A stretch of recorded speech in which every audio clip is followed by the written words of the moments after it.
Welcome back. Chapter 30. Kwame hung 10 giant gold, silver, and white pearl balloons from the awning in front of the new House of Beauty and Glamour. He also blocked a parking spot and put the neon sign there that I had professionally made, which read, Grand Reopening, the new location of the House of Beauty and Glamour, wine and refreshments, 3 to 5 p.m., 20% discount on everything. I wish I could get rid of the glamour part of the name because I don't like it anymore. Plus, glamour is so subjective.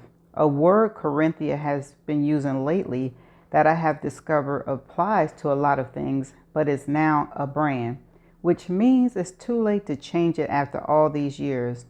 But then again, I decided that everybody who works here should dress to live up to it. I looked at the clock. It was 2:15. I went back to my office to change into my real clothes in case someone showed up early. John Legend was singing Live It Up on the playlist Kwame had made. Perfect. When I returned, I realized I was dressed to the nines, if I did say so myself. And since hips don't lie, mine were still a little too curvy to wear that tight white dress Corinthia had brought me as a store opening gift, thinking I could rock it. But you have to know what not to wear, which was precisely why I had on a red pantsuit with a white silk tee and ruby earrings. I was praying these 3-inch silver pumps wouldn't hurt because they were as high as I could go. The caterers had made a very cool display of finger foods. I slid a triangle turkey sandwich from the tray and put the entire thing in my mouth. On a separate table was sparkling water, tea, and that espresso maker you just used pods for because who needed a mess. I was going to have a bartender, but that seemed a little over the top, so I decided to just have wine and use those throwaway clear glasses I got from Target, which was why Jalicia wasn't coming. Take pictures, and if you need me to help in the store while you're in Tokyo, I'll be more than happy to, but only on conditions that I can get a free makeover. I promised her. Fatima, one of my makeup artists, had already done me up and sprayed my face to set my makeup. I felt pretty. Kwame and Parker had left about 45 minutes ago to pick up his mama and ma, who only agreed to come when she found out Carolyn was coming. Kwame drove my Volvo to pick them up so their wheelchairs would fit. The good news was Kwame had also agreed to house and dog sit when I finally board that plane to Tokyo next week. As soon as I heard Nat King Cole singing Unforgettable, I almost heard the chime and saw Kwame and Parker pushing Carolyn and Ma through the front door. Ma was decked out in her silver wig and a red suit and those fake pearls she loved better than the real ones I had given her years ago. She had on gold ballerina slip-ons. I couldn't imagine where she got them. Carolyn looked like she had gained a few needed pounds, and she looked nice in her red dress and slip-ons just like Ma's. There was a whole lot of red going on in the house this afternoon. Before I could say hello, Ma started popping her fingers and said, Lord, I love me some Nat King Cole. Hello there, foxy ladies, I said loudly, even though they were the first to arrive. Excuse me. We're not deaf, Laretha, but this sure is a classy place you got here. Better than that other ugly one. I like it, except its floors look like a candy apple. But to each his own. Hello, Laretha. This place looks like something you see in a magazine. Very classy. And thank you for inviting me. You're welcome, Carolyn. And I hope you enjoy yourself this afternoon. You both look lovely. We know it, Ma said as she wheeled herself over to the rack where all the paisley robes were. Do these come in petite? You know I've shrunk. Yes, they do. They are pretty, Carolyn said, rolling next to her, but she acted as if she was afraid to touch them. I'll get you one for your birthday, Ma said to her. But my birthday was 2 months ago. Then I'll buy it today and you can wait and wear it next year. I just hope I get the family discount. Where is everybody? I thought this shindig started at 3. It does, Ma. Well, it's almost 2:30. I walked over and gave them both a kiss on the cheek. Do you have any plans where we can sit without taking up all this space with our Mercedes Benzes? Hold on a minute, Geraldine, Carolyn said to Ma. I hadn't heard anybody call her by her real name since I was a kid. See those nice leather recliners over in that room with the floors that look just like the gray kitty I used to have? Those are for makeovers, I said. What kind of makeovers? Ma asked. I have 2 wonderful makeup artists who just put a little something extra on your face to make you look prettier. They looked at each other. Then we want to sit in those chairs. Come on, Carolyn, get your lazy behind up. You know you can make it over there. You've been doing really good. They both stood up and locked their wheelchairs, then locked arms and walked over toward the beauty room. Watch your step now, mademoiselle, Kwame said. They both just waved their hands in the air, and the 2 makeup artists, Fatima and Lucia, who had been waiting in our relaxation room in the back, came from behind the curtains and introduced themselves. Fatima, who was Lupia, twin, had a shaved head and was 6 feet tall. She always wore African beads and went barefoot. Are you from Africa? Ma asked her. I believe we all are, she said. But yes, I'm from Senegal. And I'm Cuban, Lucia said. You don't look Mexican, Carolyn said. She's from Cuba, Carolyn, where Castro was a dictator. Oh, where the folks came on boats and went to Miami? So what look are you 2 seeking? I'm seeking sexy and 70, Ma said, though I was trying to pretend like I wasn't listening. I just want to feel like I'm out on a date, Carolyn said. I'm your date, honey, Ma said and started laughing. How long will this take? Because we want to look good by the time the guests get here. It depends on how beautiful you want to look, Fatima said and touched Ma's cheek. You have beautiful cheekbones, ma'am. Why, thank you. And take as long as you need, because we might get you some new customers if you do us justice. How much will this cost? Carolyn asked. Don't worry about it, Ma said. My credit is good here. Okay, ladies, I'm going to put these paper cloths around your chest so we don't get any makeup on your beautiful dresses.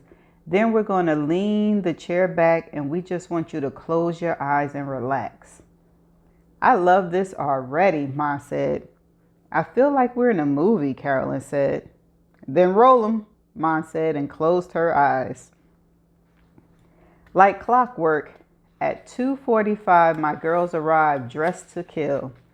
All except Sadie, who had her wife call to tell us she had laryngitis and wouldn't be able to make it.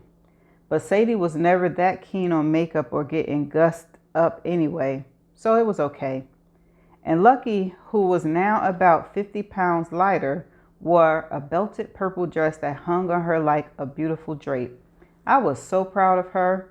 She had told me that of course Joe was not coming, and Cole had told me Henry, who had been a big help, opted to leave this day for the ladies. But it was really because the NBA playoffs were on and he had invited his boys over.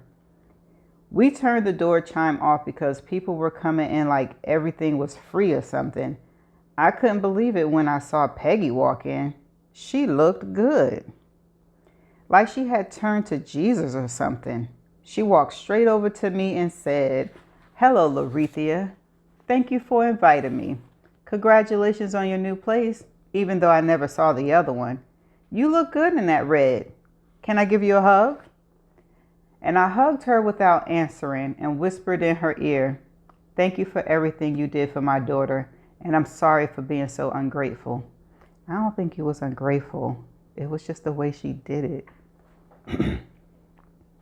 She pushed me away and then whispered in my ear, You had a right not to trust me. But I was going through a hard time myself, and Jaleesa made me feel like I was finally responsible for somebody. But we're here now, and she's good, so it's all good, okay?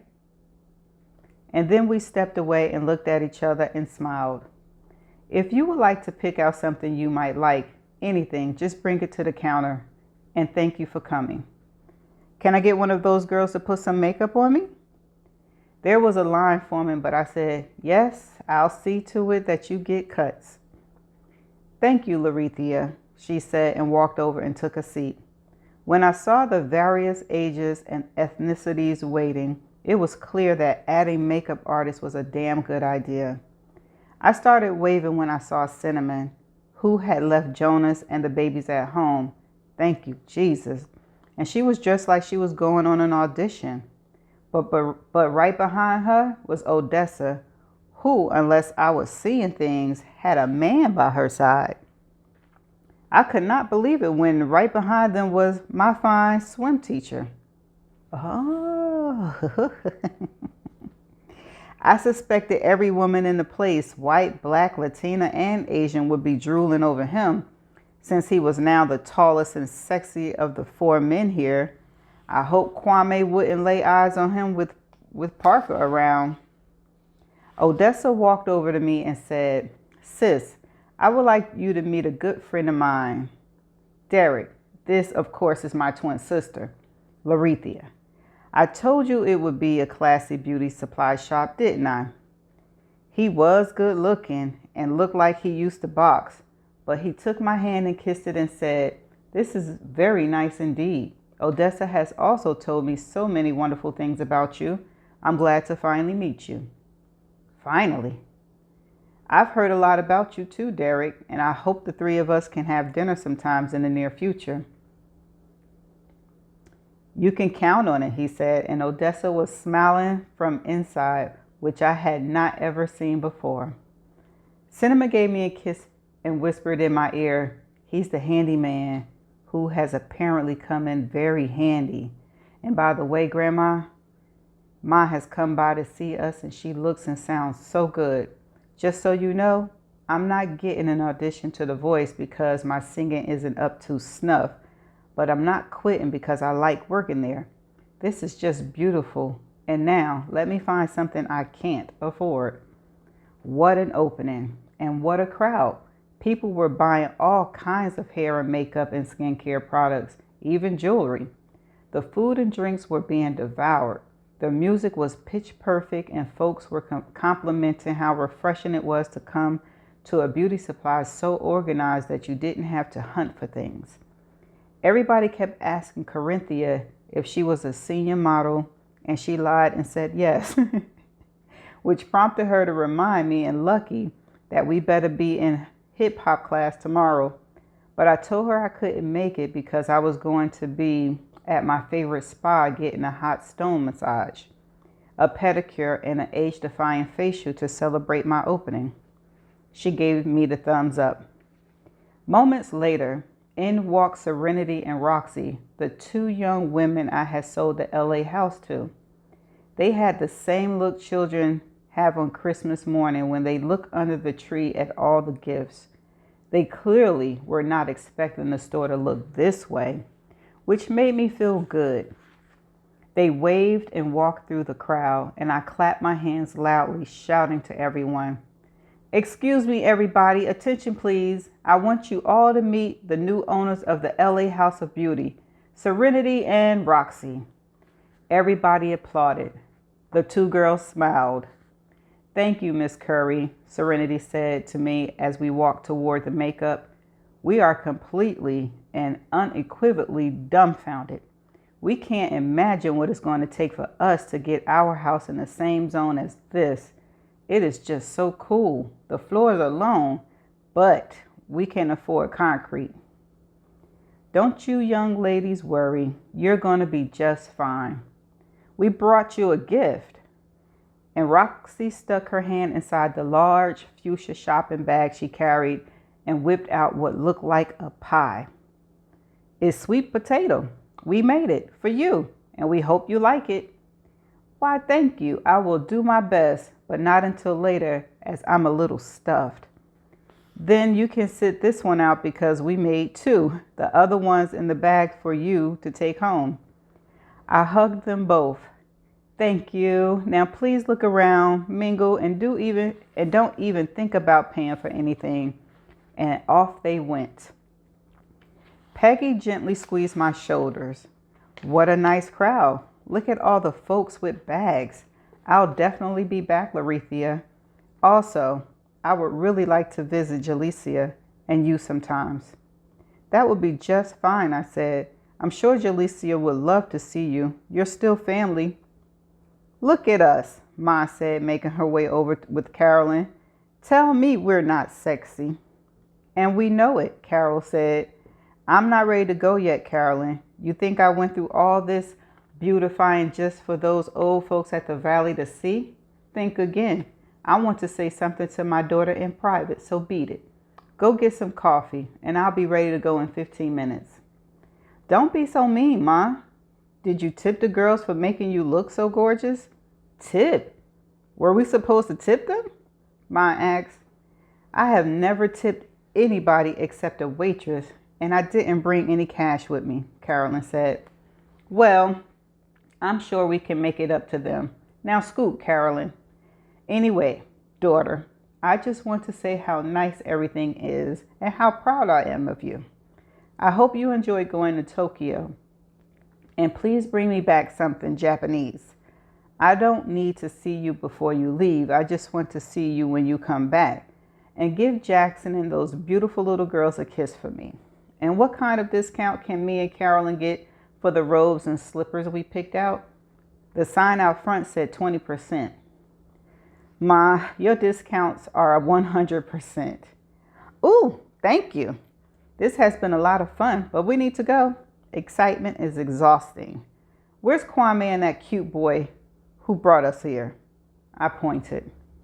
I'm so glad these homosexuals get to be homosexuals in public. What a waste of years when they couldn't. Even Carolyn finally agrees. Don't you, Carolyn? Ma said as Carolyn returned with coffee. It is what it is, and we have to be who we have to be. Ma nodded. Anyway, ask them to get our wheelchairs and we'll be sitting on a stool by the front door. Carolyn put her hand in my hand and squeezed. I just want you to know I have not had this much fun in years, so thank you, Laretha. And I didn't know so many white folks would be coming. This sure ain't Flint. Oh, Laretha, Ma said, don't forget to take my envelopes on the plane with you. Nothing earth-shattering, so don't expect it. I hope you get a few chuckles. I hugged her and Carolyn and watched as Kwame and Parker rolled them out the front door. I also made a mental note to have another sign made for the wall behind the makeup artist. Tip greatly appreciated. By 5:30, everybody had finally left. I wanted these folks to go home. They had spent a fortune and seemed as if they didn't get out often enough, the way they just hung around chit-chatting and waiting for us to pop the cork on another bottle, which I did because this was the best grand opening I could ever imagine, especially since it was the only grand opening I'd ever had. And that's the end of chapter 30. Well, she got her grand opening. It looks like it was a successful grand opening, and it's not much to say about this chapter. It is what it is. So y'all, we only have 2 chapters left. I shall see you in the next chapter. Bye for now.